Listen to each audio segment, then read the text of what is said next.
So today we are going to start the part 2 of chapter number 2, that is structure of bacterial cell from the Levinson book of microbiology. अगर आपने part 1 नहीं देखा तो आप description box में देख सकते हैं, पार्ट 1 की लिंक दी होगी, वहाँ पे क्लिक कर सकते हैं। तो लाइपोपॉलीसेकेराइड क्या है? आउटर मेम्ब्रेन है, सेल वॉल से भी आउटर होती है और किन बैक्टीरिया में होती है? ग्राम नेगेटिव बैक्टीरियाज में ये पाई जाती है। और एक्चुअली होती क्या है? एलपीएस या लाइपोपॉलीसेकेराइड ये एंडोटॉक्सिन होती है। एंडोटॉक्सिन मतलब प्रोड्यूस करवाती है या होती ही एंडोटॉक्सिन है, जैसे कि ये पिक्चर में दिया हुआ है। So this is peptidoglycan. Peptidoglycan मतलब सेल वॉल, ये ग्राम नेगेटिव ही है, तो ये पेप्टाइडोग्लाइकन क्या है? सेल वॉल है। देन उसके बाद क्या है? ये आउटर मेम्ब्रेन, तो ये आउटर मेम्ब्रेन ही हम बोल रहे हैं क्या है? एलपीएस। एलपीएस मतलब लाइपोपॉलीसेकेराइड है, तो लाइपोपॉलीसेकेराइड के ऊपर क्या है? कैप्सूल है, तो ये आउटर मेम्ब्रेन ही क्या है? लाइपोपॉलीसेकेराइड है। और इसी हम क्या कहते हैं? इसे ही हम एंडोटॉक्सिन कहते हैं। ये किस बैक्टीरिया में होती है? ग्राम नेगेटिव बैक्टीरिया में होती है।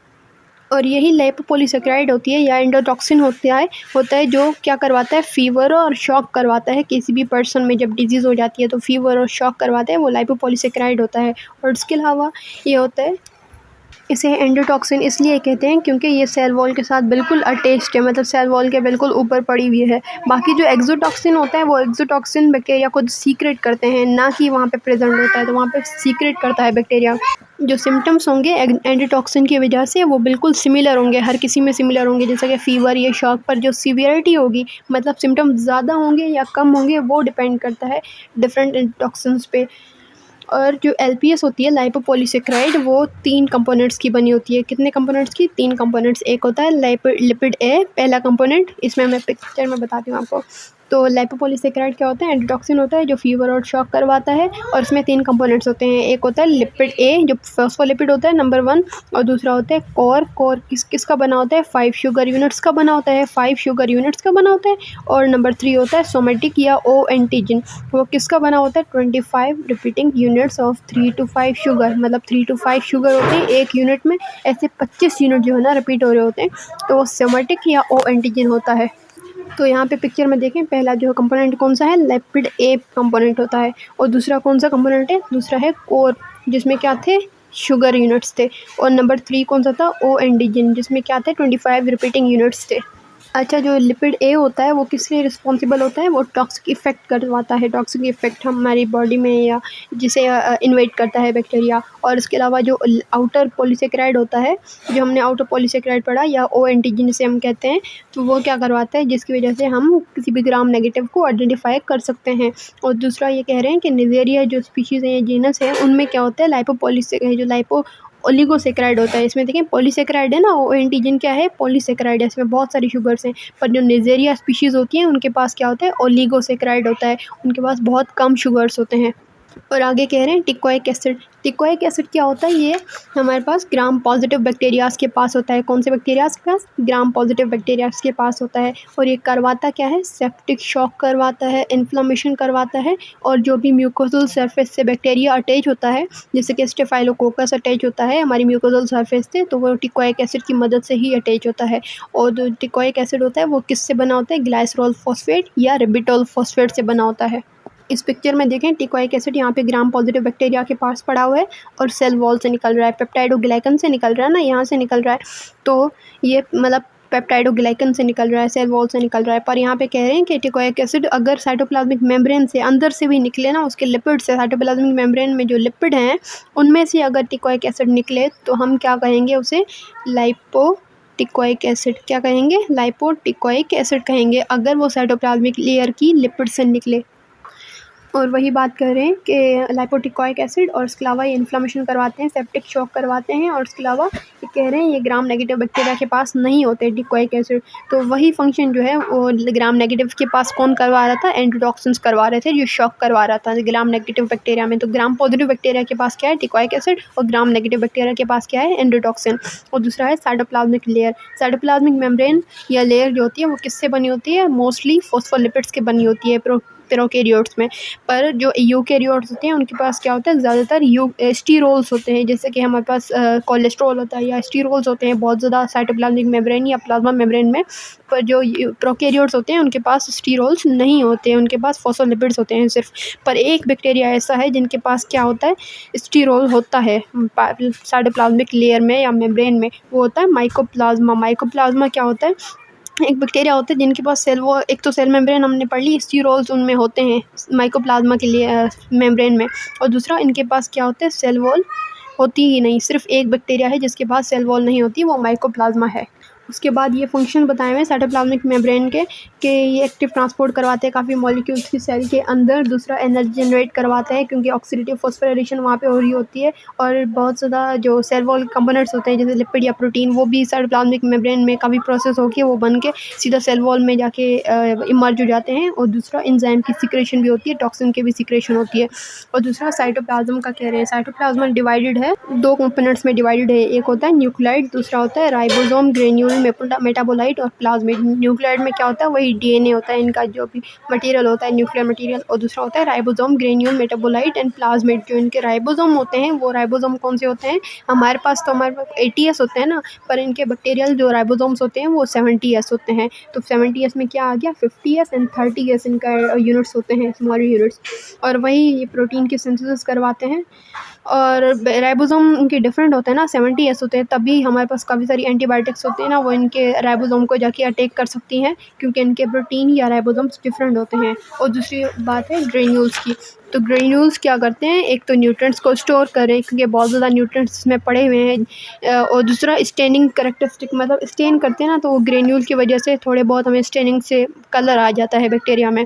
तो स्टोरेज ऑफ न्यूट्रिएंट्स, तो हमारे बुक में एक एग्जांपल दी हुई है वोलेटिन की। वोलेटिन क्या है, हाई मतलब एनर्जी होता है, रिजर्व होता है या स्टोरेज होता है न्यूट्रिएंट्स का। उसमें क्या होते हैं, मेटाक्रोमेटिक ग्रेन्यूल्स होते हैं, मतलब उनसे बना होते हैं मेटाक्रोमेटिक ग्रेन्यूल्स। उसी की वजह से ये ग्रेन्यूल्स की क्या होती है, स्टेनिंग होती है या कलर आता है। तो हम इसे स्टेन कैसे करते हैं, मिथाइलिन ब्लू से स्टेन करते हैं। तो मिथाइलिन ब्लू से स्टेन करते हैं तो कौन सा कलर आता है, रेड कलर आता है। तो ये मेटाक्रोमेटिक ग्रेन्यूल्स किस में प्रेजेंट होते हैं, मोस्टली कॉर्निबैक्टीरियम डिप्थेरी में ये प्रेजेंट होते हैं ग्रेन्यूल्स। उसके बाद इन्होंने न्यूक्लियाइड की बात की है। न्यूक्लियाइड जो होता है वो उनके डीएनए जो होता है वो सिंगल सर्कुलर होता है, मतलब डबल स्टैंडर्ड नहीं होता, सिंगल स्टैंडर्ड होता है। इनका मॉलिक्यूलर वेट कितना होता है, 2 × 10⁹ इनका मॉलिक्यूलर वेट होता है, और 2000 जीन्स होते हैं। पर यूकैरियोट्स होते हैं, उनके पास कितने जीन्स बन सकते हैं डीएनए से, 1 लाख जीन्स तक बन सकते हैं। और इसके अलावा ये है कि हम इनके न्यूक्लियर डीएनए के पास कोई भी, मतलब न्यूक्लियस के पास न्यूक्लियर मेम्ब्रेन नहीं होती, न्यूक्लियर लस्ट नहीं होता है, माइटोटिक स्पिंडल नहीं होता है, स्टोन्स नहीं होते। तो यूकैरियोटिक से न्यूक्लियस थोड़ी बहुत रिजेंबल्स हैं पर इतनी ज़्यादा नहीं।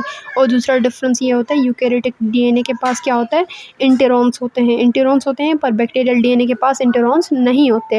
और दूसरा है प्लाज्मिड। प्लाज्मिड क्या होते हैं, एक्स्ट्रा क्रोमोसोमल डबल स्टैंडर्ड, क्या double standard circular DNA molecule होता है वो, जो कि खुद ब खुद रेप्लिकेट करता है, इंडिपेंडेंटली रेप्लिकेट करता है, उनको किसी और चीज़ की ज़रूरत नहीं होती। प्लाज्मिड पड़ा होता है और वो खुद ब खुद डिवाइड हो रहा है या रेप्लिकेट होता है। और ये दोनों में प्रेजेंट है, ग्राम नेगेटिव बैक्टीरिया में भी होता है, ग्राम पॉजिटिव बैक्टीरिया में भी होता है। और इनके 2 टाइप्स हो गए, ये देखें, ये है बैक्टीरियल डीएनए और ये है प्लाज्मिड। तो प्लाज्मिड जो है खुद ब खुद दो हिस्सों में जाके रेप्लिकेट हो जाएगा इंडिपेंडेंटली। और प्लाज्मिड 2 टाइप्स के होते हैं, एक ट्रांसमिसिबल और दूसरे नॉन ट्रांसमिसिबल। जो ट्रांसमिसिबल प्लाज्मिड होते हैं वो क्या होते हैं, लार्ज होते हैं, पर जो नॉन ट्रांसमिसिबल प्लाज्मिड हैं वो क्या होते हैं, स्मॉल होते हैं। लार्ज का जो मॉलिक्यूलर वेट है 40 to 100 मिलियन तक होता है, और जो स्मॉल है उनका 3 to 20 मिलियन होता है। और ये इनके पास क्या होती है, 1 to 3 कॉपीज़ होती हैं। पर जो नॉन ट्रांसमिसिबल हैं उनकी कॉपीज़ कितनी होती हैं, 10 to 60 कॉपीज़ होती हैं। पर ट्रांसमिसिबल के पास क्या होती हैं, 2 चीज़ें होती हैं, एक तो जीन्स होते हैं, दूसरे एंजाइम्स होते हैं। जीन्स जो प्लस की सिंथेसिस करते हैं। प्लस आपने पढ़ा होगा ना फर्स्ट ईयर में कि प्लस जो कॉन्जुगेशन भी करवाते हैं, मतलब male to female genetic material को भी मूव करवाता है। तो इस हिसाब से प्लस जो है ना वो उनके लिए भी जीन्स होते हैं, मतलब जिनके पास प्लाज्मिड होते हैं, प्लाज्मिड तो ट्रांसमिसिबल प्लाज्मिड क्या करते हैं, उनके पास जीन्स होते हैं, तो वो एक बैक्टीरिया से दूसरे बैक्टीरिया के पास जो है ये प्लाज्मिड अगर चला जाए तो उनके पास ये प्लस वाले जीन्स भी चले जाएंगे, प्लस वाले जीन्स चले जाएंगे, तो उनके लिए बहुत ज़्यादा फ़ायदा हुआ दूसरे बैक्टीरिया के लिए। तो प्लस भी सिंथेसिस करते हैं। और दूसरा एंजाइम्स होते हैं जो ट्रांसफ़र करवाते हैं किसको, प्लाज्मिड को या डिफरेंट चीज़ों को। और इसमें थोड़े से फंक्शंस लिखे हुए हैं या मेडिकल इंपॉर्टेंस लिखी हुई है किसकी, प्लाज्मिड की, कि ये एंटीबायोटिक रेजिस्टेंस भी करते हैं। एंटीबायोटिक रेजिस्टेंस इस वजह से करते हैं क्योंकि इनके पास क्या होता है, बीटा लैक्टामेज रिंग बनती है, क्योंकि एंजाइम होता है ऐसा, बीटा लैक्टामेज एंजाइम होता है प्लाज्मिड की जीन्स में। वो क्या करता है, बीटा प्लाज्मिड जैसे लैक्टामेज क्या करता है कि हमारे पास जो पेंसिलिन या एंटीबायोटिक्स देते हैं उनके पास, हमारी एंटीबायोटिक्स के पास क्या होती हैं, बीटा लैक्टेज रिंग्स होती हैं, पर इन बैक्टीरिया के पास बीटा लैक्टम एंजाइम है, तो वो रिंग्स जो होती है ना हमारे एंटीबायोटिक्स में, वो रिंग्स को जाके ब्रेक कर देता है बीटा लैक्टामेज। तो रिंग्स ब्रेक हो गई तो एंटीबायोटिक नॉन फंक्शनल हो गई, तो उस हिसाब से एंटीबायोटिक रेजिस्टेंस हो गया। तो ये स्टेवेलो ऑरियस और इकोलाई क्लेप्सिला नमूनी ये स्पीशीज़ होती हैं जो एंटीबायोटिक रेजिस्टेंस करवाती हैं। और दूसरा एक्सोटॉक्सिन्स, एक्सोटॉक्सिन्स कौन प्रोड्यूस करवाते हैं, ग्राम नेगेटिव बैक्टीरिया। तो ये कुछ एग्जांपल दी हुई हैं, जैसे कि एंटीरोटॉक्सिन इकोलाई प्रोड्यूस करता है, या एंथ्रेक्स टॉक्सिन कौन प्रोड्यूस करता है, एंथ्रेसिस स्पीशी करती हैं। और दूसरा प्लाई फॉर्मेशन, प्लाई का मैंने बताया कि प्लाई या फिम्ब्रिया वो क्या करते हैं, एक बैक्टीरिया को एक तो मतलब सेक्स में वर्क करते हैं कि male to female genetic material का ट्रांसफ़र हो गया, वो दूसरा क्या करते हैं प्लाई कि एक बैक्टीरिया को अटैच करवाते हैं किसके साथ, एपिथेलियल सेल के साथ, हमारी स्किन के साथ अटैच करवा दिया या म्यूकस मेम्ब्रेन के साथ अटैच करवा दिया, तो वो भी प्लाई करवाते हैं। और रेजिस्टेंस टू हैवी मेटल्स, जैसे कि मर्करी, या हमसे हम एंटीसेप्टिक्स देते हैं ना ताकि हमें बैक्टीरिया को डेथ करवा सकें, उसमें हैवी मेटल्स होते हैं जैसे कि मर्करी या सिल्वर मोस्ट इंपॉर्टेंट होता है। पर जो ये बैक्टीरिया होते हैं इनके पास रेजिस्टेंस होती है, वो हैवी मेटल से भी नहीं मरते हैं क्योंकि इनके पास डिफरेंट और चीज़ें होती हैं, जैसे कि रिडक्टेज एंजाइम है, ये हैवी मेटल को ख़त्म कर देते हैं, तो फिर बैक्टीरिया की डेथ नहीं होती, तो रेजिस्टेंस करवाते हैं बैक्टीरिया हैवी मेटल्स से, तो ये बच जाते हैं, ज़्यादा पावरफुल है। और रेजिस्टेंस टू अल्ट्रावायलेट लाइट से भी वो बच जाते हैं क्योंकि इनके पास क्या होता है, डीएनए रिपेयर एंजाइम होता है। और दूसरा ये बैक्टीरियोसिन्स की एग्जांपल बताई हुई है इन्होंने, वो भी टॉक्सिक प्रोटीन्स होते हैं, वो भी प्लाज्मिड से ही बनते हैं। बैक्टीरियोसिन्स जो है टॉक्सिक प्रोटीन्स होते हैं और इनके एक्शंस क्या होते हैं, एक तो दूसरे बैक्टीरिया की सेल मेम्ब्रेन को डिग्रेड करना, कि दूसरा बैक्टीरिया अगर सपोज करें आपने कोई भी फूड दे दिया बैक्टीरियाज को, तो जिनके पास ये बैक्टीरियोसिन्स होंगे वो क्या करेंगे, दूसरे बैक्टीरियाज की सेल मेम्ब्रेन को ख़त्म करते जाएंगे और खुद जाके बच जाएंगे और सारा फूड खुद जाके खा लेंगे। तो ये कैसे करते हैं डिग्रेडेशन सेल मेम्ब्रेन की, के पोर्स बना देते हैं दूसरे बैक्टीरियाज की मेम्ब्रेन में। और दूसरा डीएनए को भी ये डिग्रेड कर देते हैं, दूसरे बैक्टीरियाज की डीएनए को डिग्रेड कर देते हैं क्योंकि इनके पास क्या होता है, डीएनएज एंजाइम होता है। जैसे एग्जांपल दी हुई है इकोलाई की और सूडोमोनास एरोजिनिया। और इस वजह से जो है ना ये फूड में बहुत ज़्यादा इंपॉर्टेंट होता है क्योंकि ये कंपटीशन होता है ना इनका फूड के लिए, तो ये एक बैक्टीरिया जिनके पास बैक्टीरियोसिन्स होंगे वो सारे बैक्टीरियाज को ख़त्म कर देगा, डिस्ट्रक्शन कर देगा और खुद जाके बच जाएगा। देन फिर क्या होगा, फूड सोर्सेज वो सारी खुद जा। और प्लाज्मिड के पास ऐसे जीन्स भी होते हैं जो क्या करवाते हैं, नाइट्रोजन फिक्सेशन एंजाइम्स भी बनवाते हैं, किन में, राइजोबियम में। राइजोबियम कहाँ पे रहता है, रूट्स में रहता है प्लांट्स की, वो भी बनवाता है। और दूसरा जो ट्यूमर्स बनते हैं एक्टोबैक्टीरियम में, जो प्लांट्स मतलब एग्रोबैक्टीरियम क्या करवाता है, ट्यूमर्स बनवाते हैं प्लांट्स में, तो वो भी किस वजह से बनते हैं, क्योंकि इनके पास प्लाज्मिड के पास ऐसे जीन्स होते हैं ट्यूमर बनवाने वाले। और दूसरा काफ़ी सारे एंटीबायोटिक्स होते हैं जो स्ट्रेप्टोमाइसिस बनवाते हैं, वो भी प्लाज्मिड बनवाता है। और इसके अलावा जो डिग्रेडेटिव एंजाइम्स होते हैं जो सूडोमोनास बनवाता है, जो क्या करते हैं, वो एंजाइम्स क्लीन अप करते हैं किसी भी इन्वायरमेंट को। ऑयल अगर पानी में गिर जाता है या टॉक्सिक केमिकल्स इन्वायरमेंट में है तो उनको भी ईटिंग करवाता है या क्लीन करवाता है सूडोमोनास स्पीशीज़। तो वो भी किस वजह से होते हैं, वो भी प्लाज्मिड की वजह से। प्लाज्मिड ऐसे एंजाइम्स बनवाता है जो मतलब क्लीन करवाते हैं हमारे इन्वायरमेंट को, तो इसलिए हम प्लाज्मिड को ज़्यादा बनवाते हैं आर्टिफिशियली भी। और दूसरा होता है ट्रांसपोसोम्स। ट्रांसपोसोम क्या होते हैं, जंपिंग जीन्स होते हैं, इनको क्या कहते हैं, जंपिंग जीन्स। तो ये ट्रांसपोसोम्स अलग पड़े होते हैं, पर ये ट्रांसपोसोम्स डीएनए में भी जा सकते हैं और प्लाज्मिड में भी जा सकते हैं, मतलब खुद इंडिपेंडेंटली रेप्लिकेट नहीं कर सकते। जैसे कि प्लाज्मिड था वो खुद इंडिपेंडेंटली रेप्लिकेट कर सकता था, पर ट्रांसपोसोम को किसी ना किसी चीज़ का पार्ट बनना पड़ता है, डीएनए का या प्लाज्मिड का। और ट्रांसपोसोम क्या होते हैं, एक जगह से दूसरी जगह ईजिली जा सकते हैं किसी भी बैक्टीरियम के पास। और दूसरा ये कि जो ट्रांसपोसोम होते हैं उनके पास 4 चीज़ें होती हैं, कौन सी, 4 डोमेन्स होते हैं। एक होता है ये वाला IR, जिसे हम कहते हैं इन्वर्टेड रिपीटेड सीक्वेंस, एक IR होता है। और दूसरा ट्रांसपोजेज जीन होता है, नंबर 1 ये वाला, नंबर 2 ट्रांसपोजेज जीन होता है, नंबर 3 एंटीबायोटिक रेजिस्टेंट जीन होता है और नंबर 4 रिप्रेसर जीन होता है, जो यहाँ पे पिक्चर में शो नहीं है। तो इन्वर्टेड रिप्रेसर क्या करता है कि जब ट्रांसपोसोम को डीएनए के पास जाना होता है, डीएनए के साथ मिलना होता है, तो इन्वर्टेड रिपीटेड सीक्वेंस ही काम आता है जो उनको डीएनए के साथ मिलवाता है ट्रांसपोसोम को, सही है, ट्रांसपोसोम को। और उसके अलावा जो रिप्रेसर होता है, रिप्रेसर क्या करवाता है, एंटीबायोटिक रेजिस्टेंट जीन को भी बनवाता है और ट्रांसपोजेज जीन को भी बनवाता है।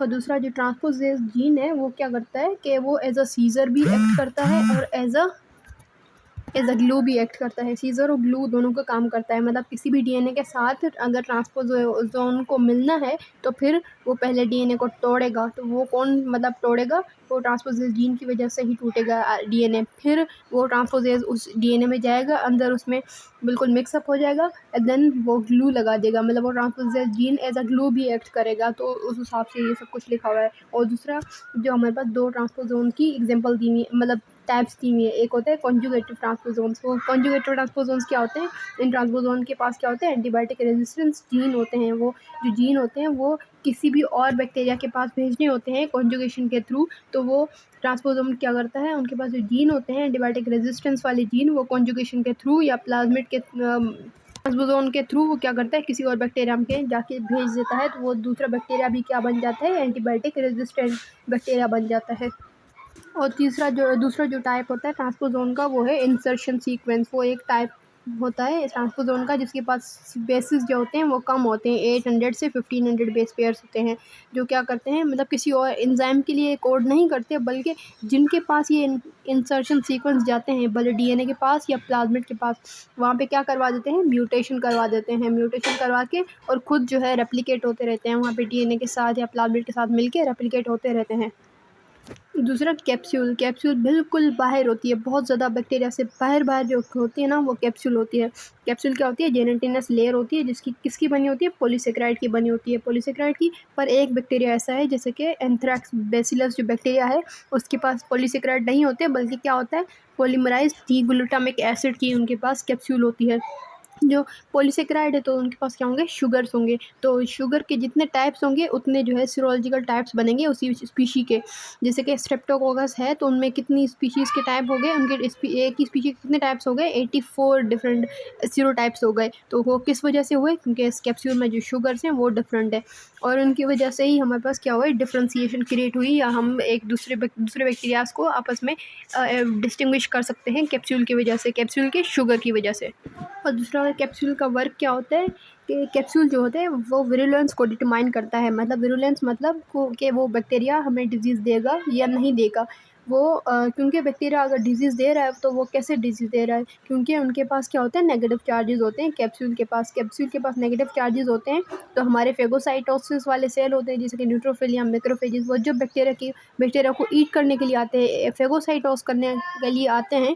तो इनके पास जो नेगेटिव चार्जेस होती हैं, न्यूट्रोफिल के पास भी नेगेटिव चार्जेस, ये न्यूट्रोफिल है, ये बैक्टीरिया है, तो इनके पास भी नेगेटिव चार्ज, इनके पास भी नेगेटिव चार्ज। जैसे ही न्यूट्रोफिल जैसे ही आएगा बैक्टीरिया के पास, तो बैक्टीरिया उसे रिपेल कर देगा, दूर भेज देगा। तो फेगोसाइटोसिस होगी नहीं, तो उनकी डेथ होगी नहीं, बैक्टीरिया हमें डिजीज़ करवाएगा। तो उस हिसाब से कैप्सूल बहुत ज़्यादा इंपॉर्टेंट है for the virulence of the bacteria. और दूसरा आइडेंटिफिकेशन के लिए भी इंपॉर्टेंट है कैप्सूल, क्योंकि अगर हम एंटी सीरम दें किसी भी बैक्टीरिया को, उसकी कैप्सूलर या पॉलीसेकेराइड होते हैं उनके खिलाफ हम अगर एंटी सीरम दें, तो अगर उन्हीं के पास एंटी सीरम के लिए सेम एंटीबॉडीज़ होंगे, उसकी कैप्सूल के पास, बैक्टीरिया की कैप्सूल के पास अगर एंटी सीरम जैसे सेम एंटीबॉडी होंगे, तो फिर क्या होगा, कैप्सूल स्वेल हो जाएगी। तो उसे हमें पता चल जाएगा कि भाई यही ऑर्गेनिज्म है जिसके लिए हम एंटी सीरम दे रहे हैं, जो हमने पहचानी है वो बिल्कुल सही है। तो इसे कहते हैं कॉइलिंग रिएक्शन।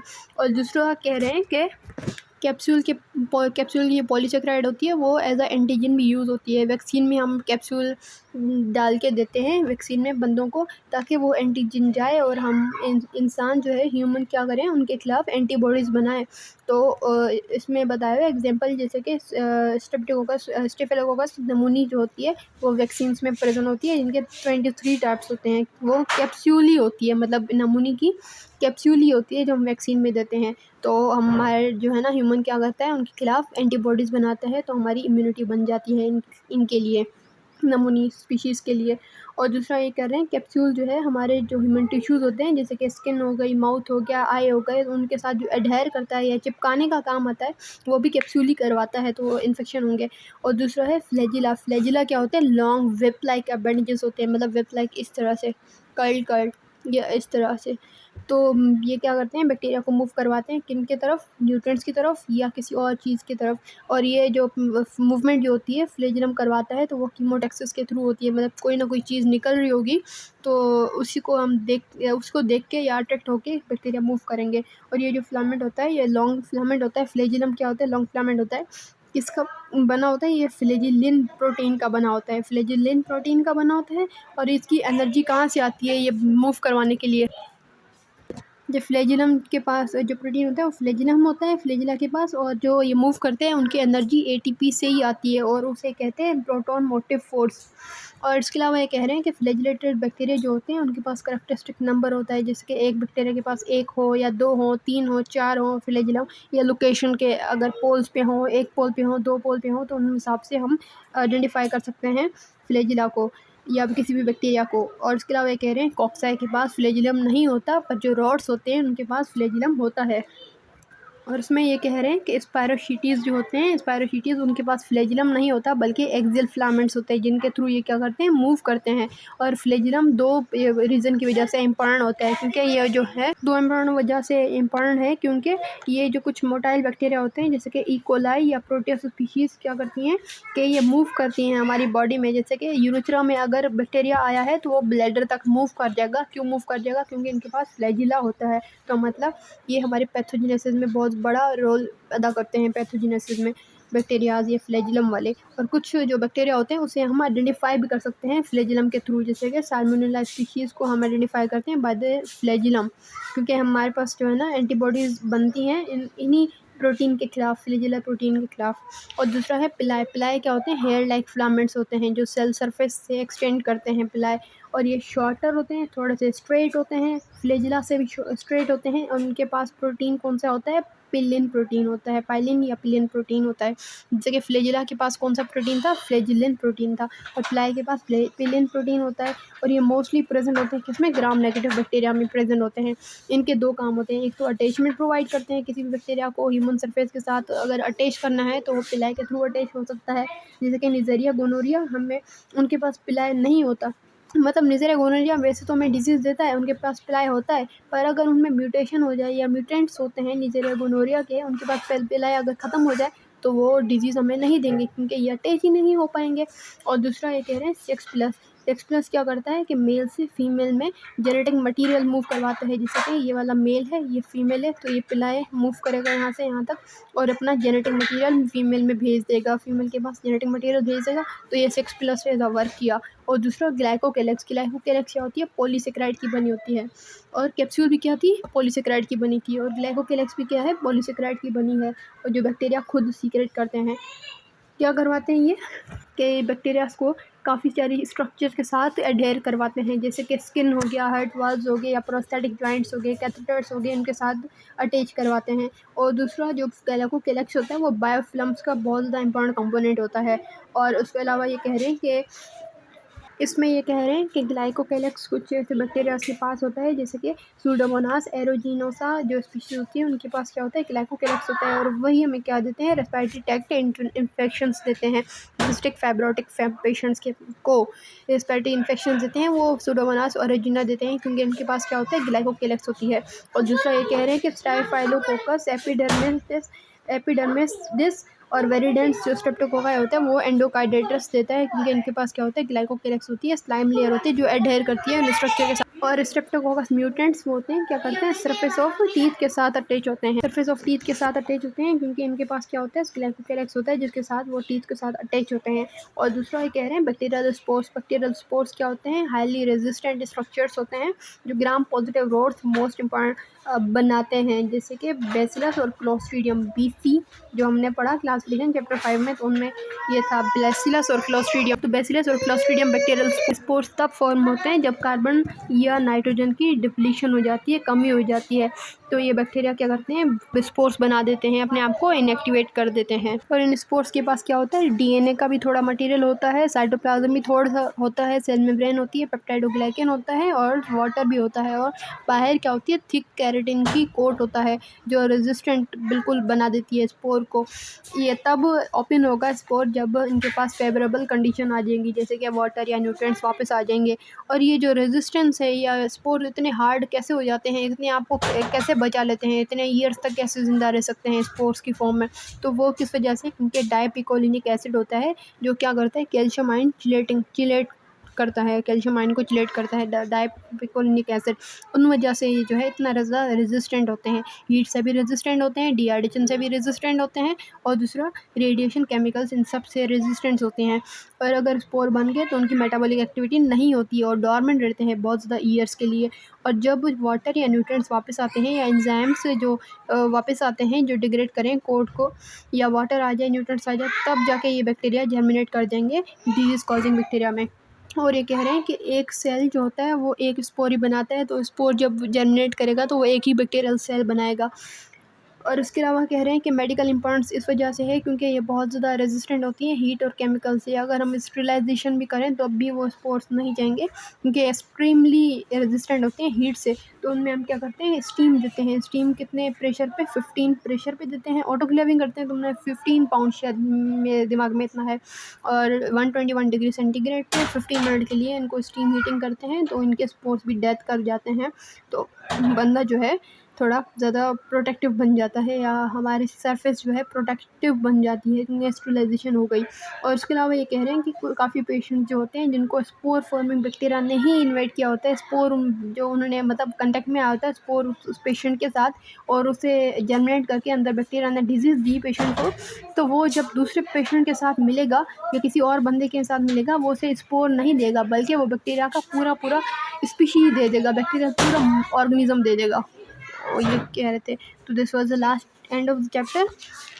इजी चैप्टर था, इतना आसान मुश्किल नहीं था। तो अगर आप एक बार रीड करेंगे तो आपको समझ आ जाएगा। अगर आपको समझ आए तो फिर आप मेरे चैनल सब्सक्राइब करें, लाइक करें और कमेंट करें। Thank you lot.